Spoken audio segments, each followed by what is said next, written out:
1588, Spain sent an armada, which is a fleet of warships, to invade England. It's not going to end well for them. So, take for example, you can see that the little line on this map up here, you're going to be able to see that they had a lot of little battles, and then they just get beat up on the side of on the west side of England, or on the west side of the British Isles.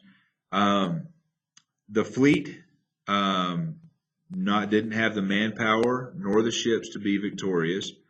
They did have ships, but you got to remember, not too long before this, those ships had just been in a huge battle of Lepanto. It's the same exact ships, and they had went over there to fight the Ottomans and had really been kind of taken advantage of by the, I say taken advantage of, they've been beat up by the Ottomans, but they did actually, they pulled out a victory. The fleet ends up getting battered up against the side. So the Spanish fleet was battered in numerous encounters, and finally, because they had no way to go a southerly route, because they couldn't just retreat, they, running away from the clipper ships, sailed all the way around the top, all the way around, if you can see my mouse, they sailed all the way around the top up here. They sailed north, sailed north, sailed north, sailed north, and then they hit this huge squall line of wind that's coming this way and battering them.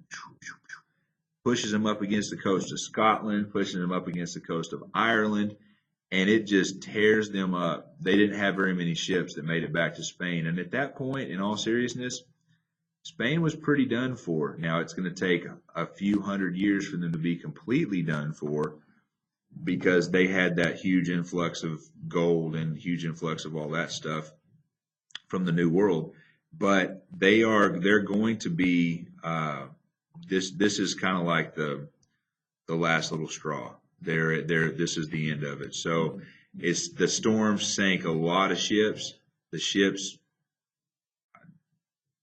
they're gone at this point, and Spain is pretty much down for the count.